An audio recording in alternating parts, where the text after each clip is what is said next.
In this video, I'm going to share with you 7 years of professional baseball experience condensed into 31 minutes. I went ahead and recorded a coaching call with one of my students inside my Mendoza Baseball Academy, and we definitely covered a ton of valuable topics such as, our mindset, how to prepare, and then also some visualization tactics. So a ton of value in this video. And if you guys are new here, my name is Evan Mendoza. I have 7 years between the Cardinals and Padres, and I'm quite literally that baseball guy that talks mentality, development, and even recruiting. So if you are an uncommitted rising junior or senior in high school and you're wanting to work with me, guys, down below in the description, you're going to see one, a video that talks about how my academy works, and two, a link to apply to join into my academy to see if you qualify. So now let's get into this incredibly valuable video that I know for a fact you guys are going to enjoy. So yeah, let's get into it. I would say, dude, this is a very, very common issue for a lot of people.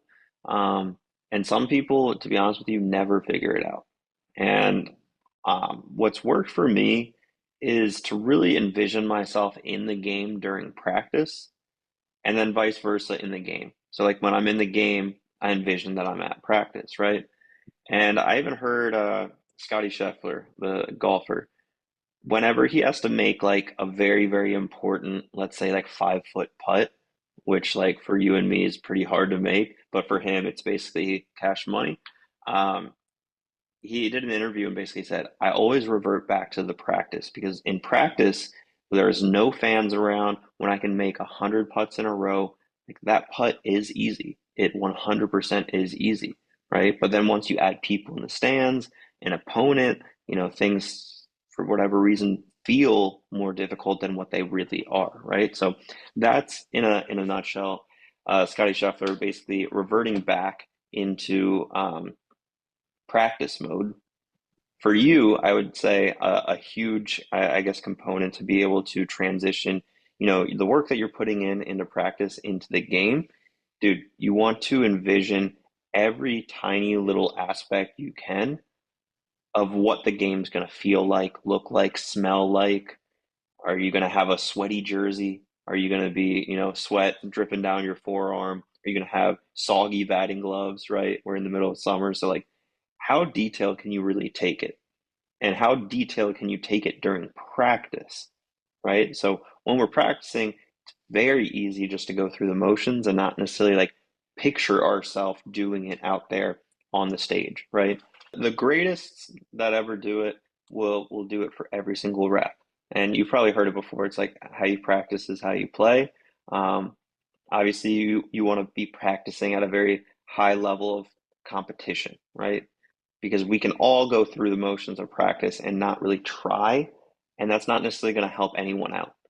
What we really want is to, and some baseball teams, some high school baseball programs, college baseball programs, they do an extremely good job of creating an competitive environments. Like if it's a ground ball competition, if it's a batting practice challenge to hit the ball, on a line or to be able to hit a sac fly. How many sac flies out of a round of five can you do? Teaming up between, five guys and five guys, something like that, where you're developing and you're creating these environments to be competitive, even though it's practice, right? Because practice can get dull, it can get repetitive, and for a lot of times that wake up call is practice should never feel that way. If it starts feeling that way, it's really how we need to approach the practice. It's not that we need to do more practice. It's not that we have to do less practice. It's how our mind looks at practice. Does that make sense? Yeah. Like that visual component of like, are we going to practice just to finish practice?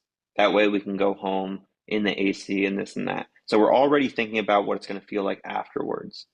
When the like reverting back to when I was in high school and I really kicked it going or like got it going, I would always think about like I was absorbing in the moment of practice, whether I was in the cage, like time just went a little bit slower, right? I didn't have anywhere I needed to go.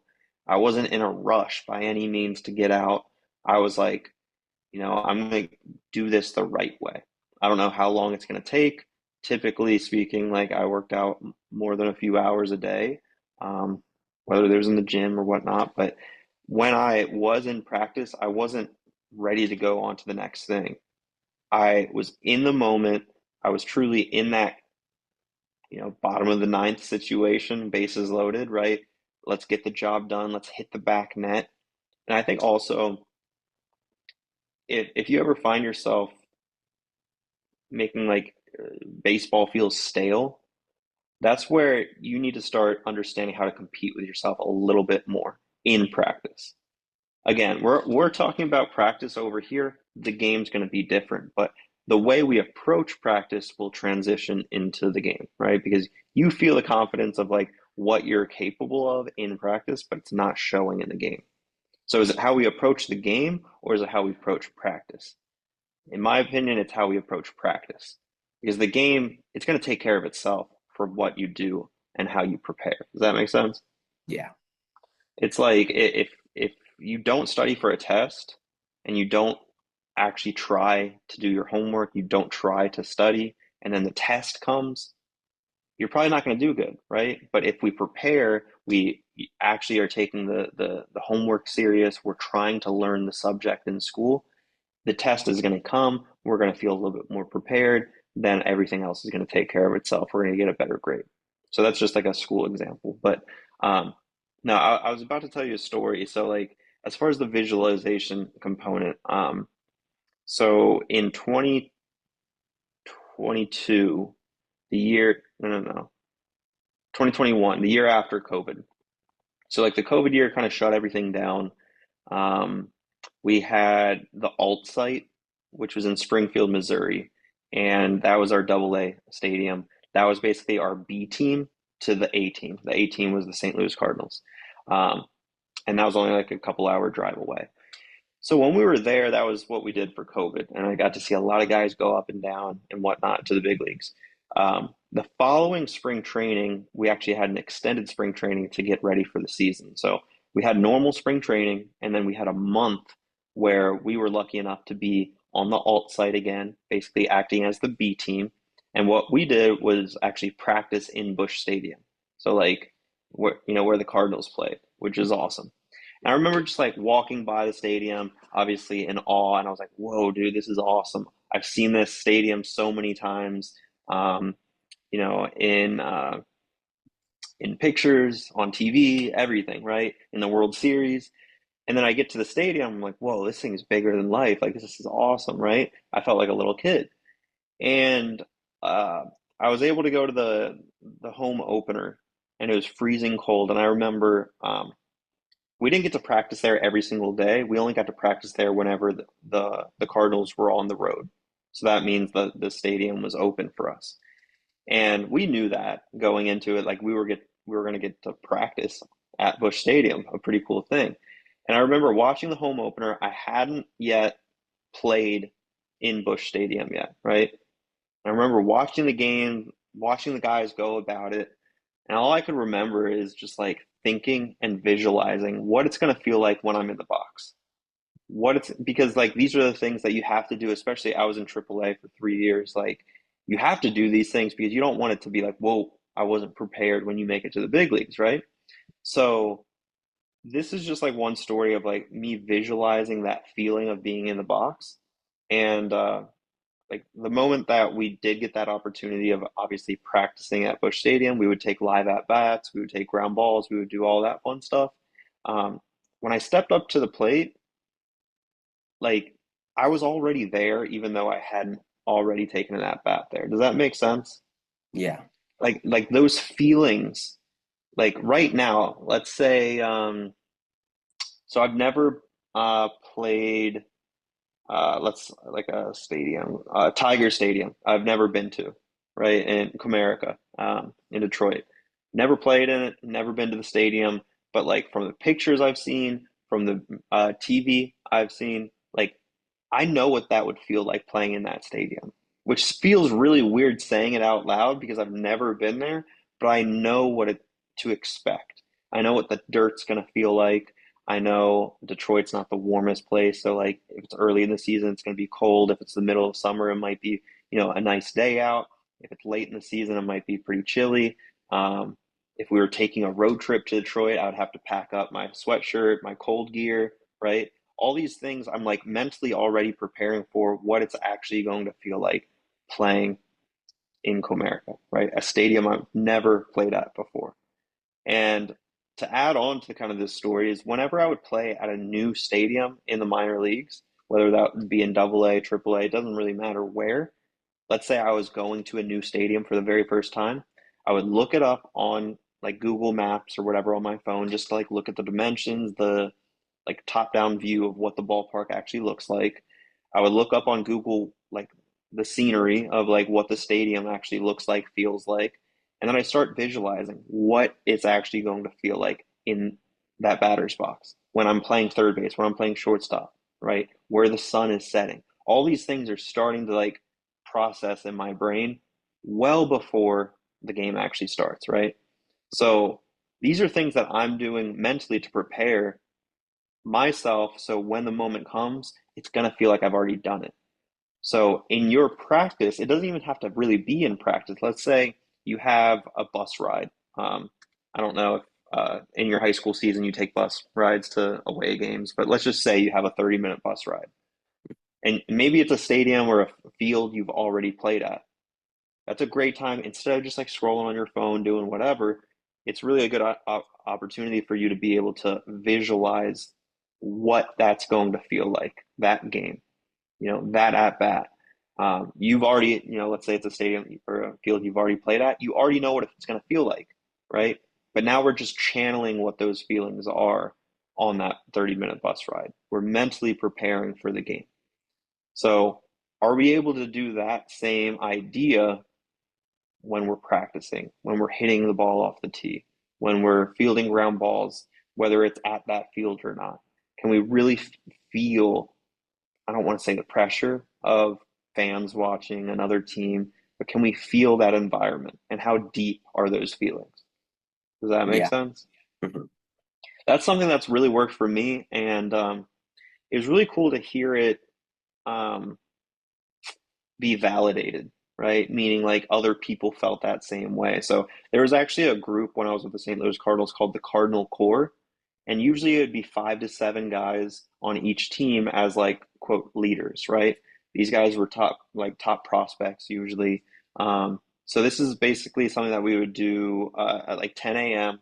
on maybe twice a week where we would convene. We had this little like notebook thing and we would go over some concepts, topics, um, just talk baseball, really. Talk mental, talk mindset, how we approach the game, things like that. And I got to learn a lot of cool stuff from some big leaguers. And Ryan Ludwig, he was with the Cardinals he was in the big leagues for, I don't know, like 12 years or something like that combined. So I got to like pick a brain of someone special like that. And it was really cool to see and hear him talk about the visualization component of how does the dirt smell? What does the pine tar smell like? What do your smelly old batting gloves smell like, right? Like how deep of that visualization can you go? And the deeper you go, again, it's going to feel more real even though you haven't done it. It's basically tricking our minds like, yeah, I've been here before, even though I haven't, right? That's going to give ourselves a sense of confidence to just go out and play and do what we need. We know what we're capable of because of the practice that we've already done. And so, like, I got to hear that from another big leaguer, and I was like, adds up. I've been doing that for a while now. Like, that's pretty cool. Like, our minds think the same way, right? In my opinion, that's pretty valuable, right? Like that alone is like it's a mindset shift that a lot of high school baseball players do not do, right? Because the cool thing to do on that 30-minute bus ride is to hang out, to watch streamers, to scroll on Instagram, whatever, right? I'm just using the bus example, but how well are we able to actually visualize and start that baseball mindset? Again, it can be preparing for practice or it could be preparing for the game.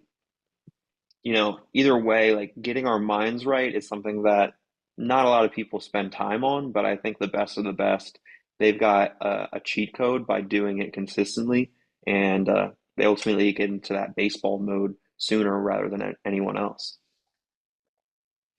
So Do you think like that? Do you think that's going to help as far as like your overall approach to the game? Maybe get kickstarted into, transitioning, your practice into the game.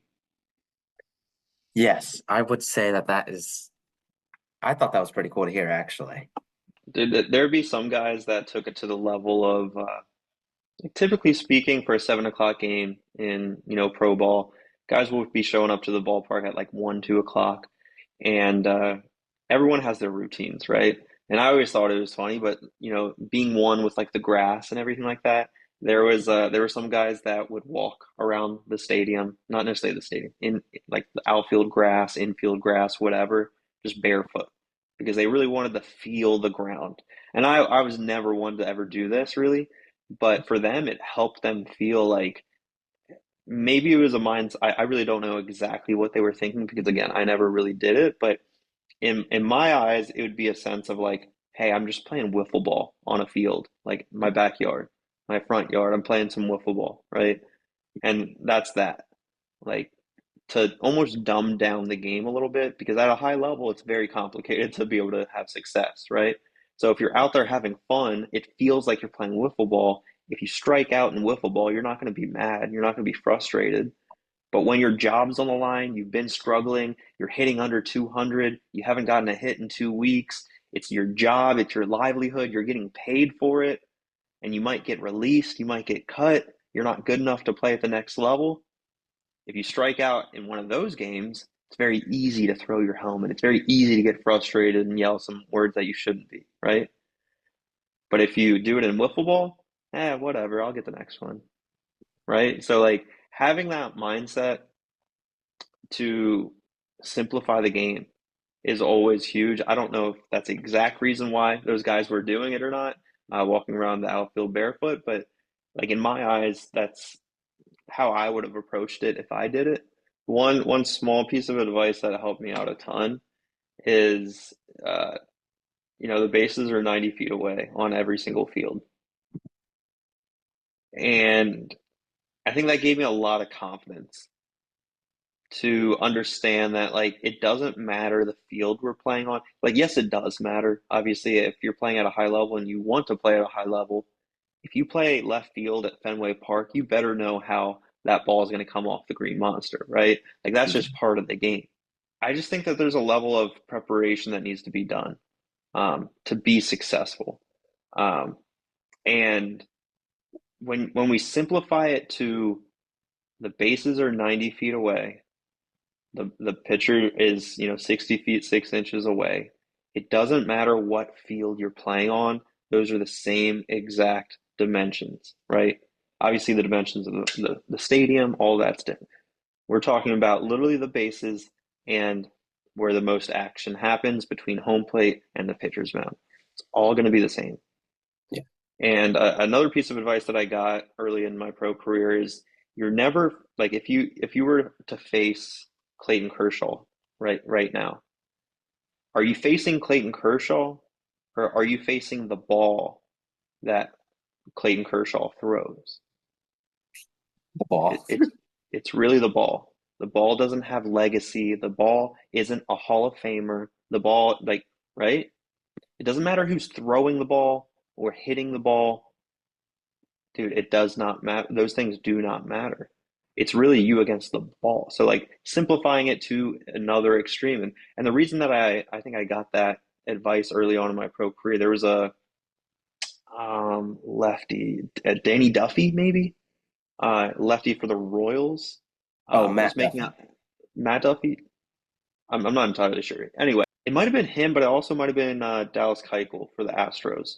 Not entirely sure. Either way, a lefty, I know that for sure, and it was a big leaguer making and I think I was a pro for 3 weeks or something like that. So I was pretty fresh to the game, and I was like, whoa, like it's whoever was on the mound.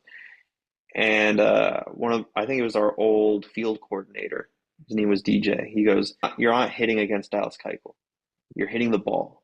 Always remember that." And I go, "Whoa, like that actually makes sense, right? Because if you put so much thought into who's throwing it, you're going to lose focus on the real problem at hand, right? Which is hitting the ball, right? hitting the ball is the most important thing. It doesn't matter who in the world is throwing it.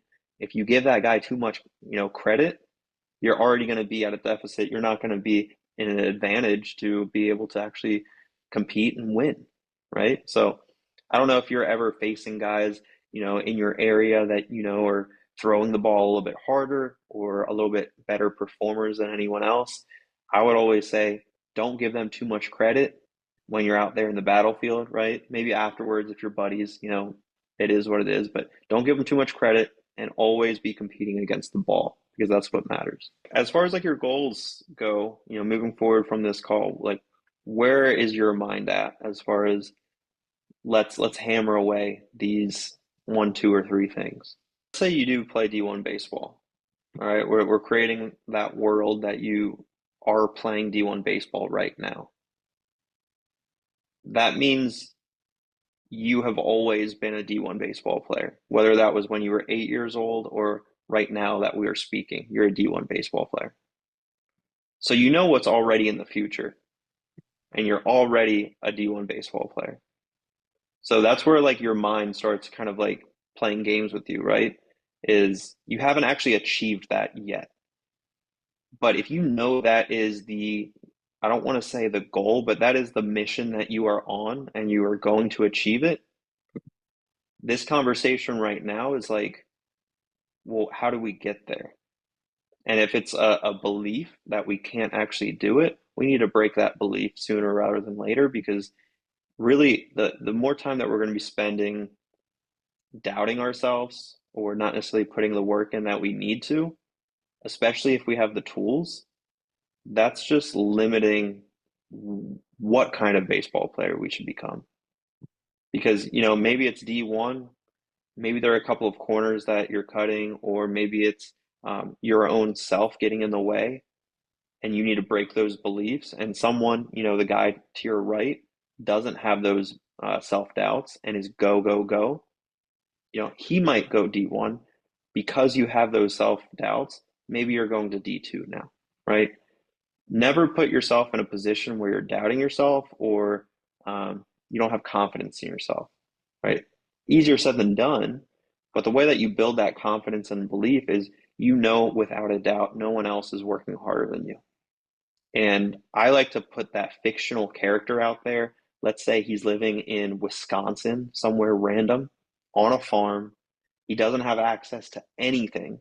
So he doesn't know what hard work looks like. He also doesn't know what laziness looks like. And let's just say he's working on a farm. Typically speaking, farmers are like hard workers. And let's say he wakes up and works out at like 4 a.m. for 2 hours. Then he works on the farm for a few hours until lunchtime. Lunchtime, he eats a very healthy meal because he doesn't know any better, right? He doesn't know let's just say fast food is an hour away, so he doesn't eat fast food. He's taking care of his body, he's hydrating, he's out in the sun, he's working hard. Let's say he cuts down trees with an axe, he's moving around, he's getting bigger, stronger, right? But then also he has that determination and drive to become the best baseball player he can possibly be. So let's say he does a workout at noon for an hour or 30 minutes. Let's say it's a core exercise. He really focuses on having a strong core or whatever. See how this fictional character continues just to like get better throughout the day. Maybe he works more on the farm.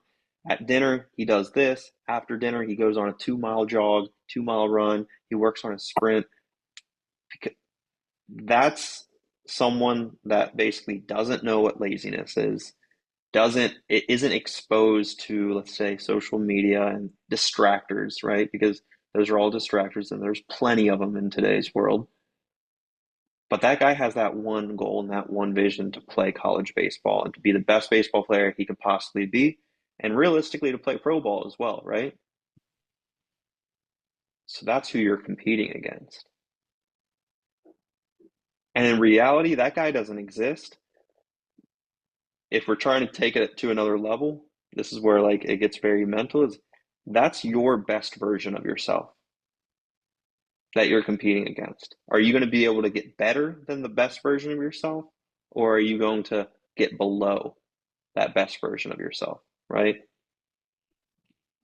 It's a smart idea to always try to beat that guy, right? And Yeah. if you try to constantly beat that guy, dude, that's where it doesn't matter what you're doing, you're going to be competitive in anything that you do for the rest of your life, which is pretty fun, right? Because you're Yeah. always going to be playing a game. And you know, just like a lot of people do know, it's impossible to lose the game to people that don't quit, right? Those guys that quit, hey, easy, I won, right? But if someone just keeps getting up, let's say in a boxing match, it's really hard to beat that guy over a long period of time. So don't be that guy that ever like gives into the idea of you're not going to be able to achieve your dreams. Just keep chipping away and doing the work necessary, and you'll be able to reach those dreams. But um, as far as like the short term, I know we're kind of running out of time. Let's talk about like two things that we can really actionably like focus on for the next, let's say, like 2 weeks to ensure that we're transitioning from practice to the game a little bit better. So what would number one be for you? Like My something hitting. that you can implement. You're hitting, so talk a little bit more specifically. Like in practice, how are we gonna approach hitting? I would say I'm very inconsistent. In practice, it doesn't really matter if you're inconsistent or not, right? In practice, making sure that when we are there, we have that visualization side of things, like we spoke about earlier. I think how we approach the work that needs to be done is going to help that transition, right? So when we're hitting, rather than thinking that we're inconsistent or we're this or we're that, right? When we're hitting, let's just really close our out. And this can be in every single rep. This is the cool part too. Every single rep, you can close your eyes real quick before you actually step up into the batter's box, even if you're hitting it off the tee.